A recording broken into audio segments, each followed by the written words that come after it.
Hey guys, Dr. Prometheus here, and welcome to our final thoughts on Terminator Dark Fate Defiance. I literally just finished the campaign right after this, so it's fresh in my mind. I don't think I need time to kind of sit back and let this one fester at all, because my thoughts have probably been throughout all the videos, and then I can kind of condense them here.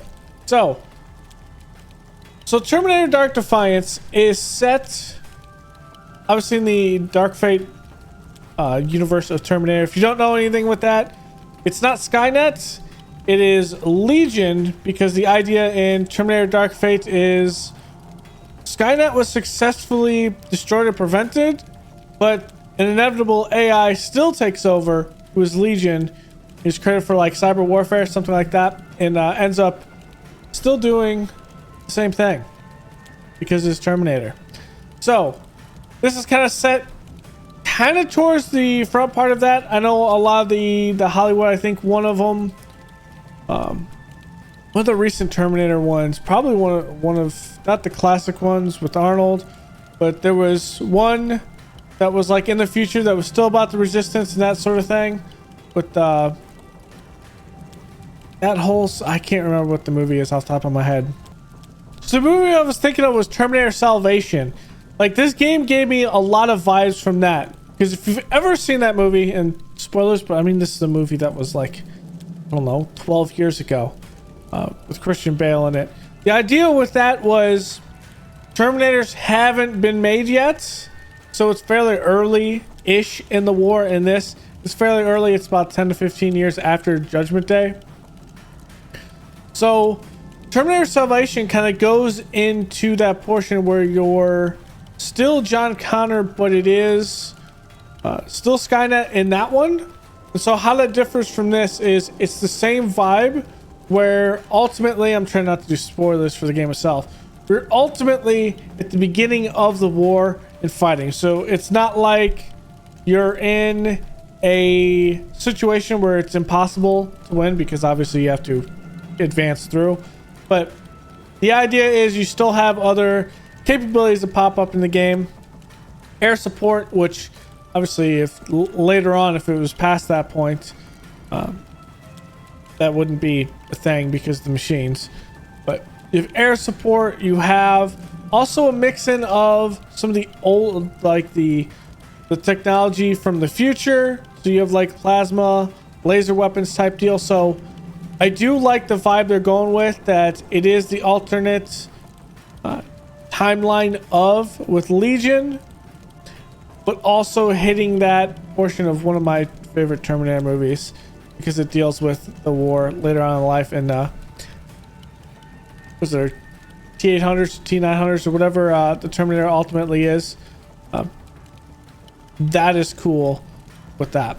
So some of the mechanics and some of the issues and pros cons that I have with this. So there is a supply game with it, and I get it. The devs are trying to get to the point that you're in a post-apocalyptic idea.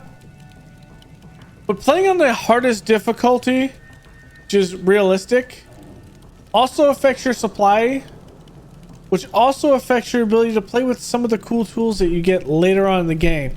So it affects your ability to like keep your HIMARS. It affects your ability to kind of mess around with another faction's tech, the integrators, because the supply constraints are massive.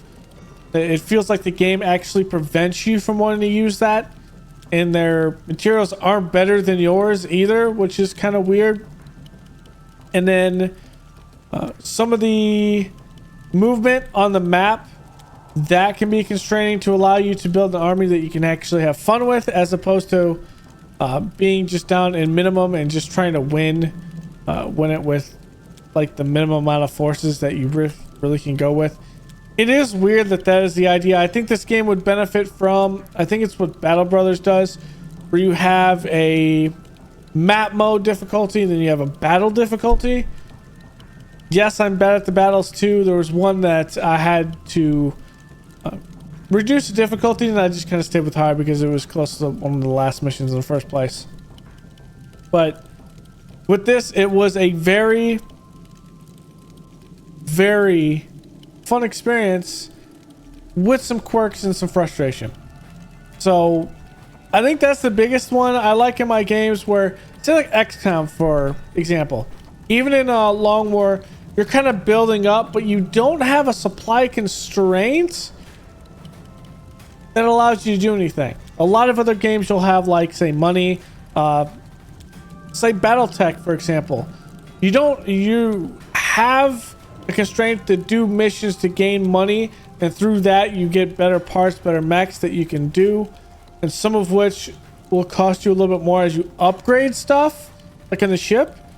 However, there isn't a constraint that forces you to say, hey, you're going to lose if you upgrade past this, or you're going to not be able to move. Like, that was one thing that was weird. I get the idea, post-apocalyptic, trying to mimic the stress of there being supplies, but I mean, there comes to a point where it kind of changes. You can't really play with some of the fun helicopters, like the Blackhawks, the M109s. You can't really play with. You get to see the AI use them, but you don't get to use them because you need supplies instead of taking those.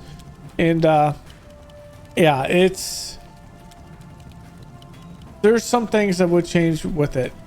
Story wise, I thought it was all right. I mean, it's an RTS game. You can't really put heavy story content in an RTS in a way that is in traditional games that I play, but I thought it was all right. I like the Terminator idea, the various factions.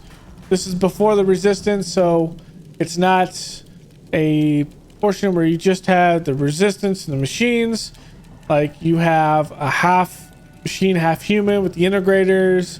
You have the movement, which is just a bunch of ragtag civilians. You have the founders, which is like the military arm. So there is various factions, and you can do a lot of stuff like that.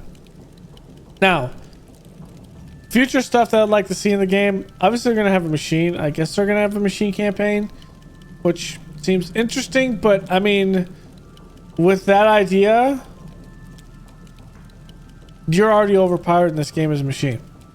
Tanks to deal with as humans, unless you have railguns, which come pretty much the last mission or of that you can really get, one of the last few missions. You're taking 3 to 4 shots to kill a tank, while they may take 1 to 2.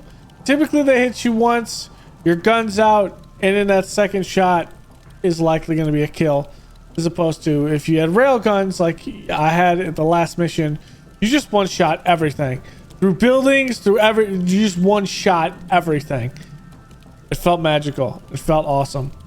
But that's a power that you don't really see until the last mission. In the last mission, you're just armor rushing everything. That's what the game came down to being. You get so overpowered, you armor rush, and the AI can't handle that much because they're throwing 1 to 2 things at you, and yeah, they can't handle it. So yeah, I would like to see probably more in the Terminator universe wise, and this one taking the fight to the machines. That'd be interesting. So those are my thoughts before I start rambling on, because, well, there's a lot of stuff that I would say, but it kind of spoils. I don't want to spoil the story, because ultimately it's a fun story. So thanks for hanging out, and I will see you guys in the next one. Later.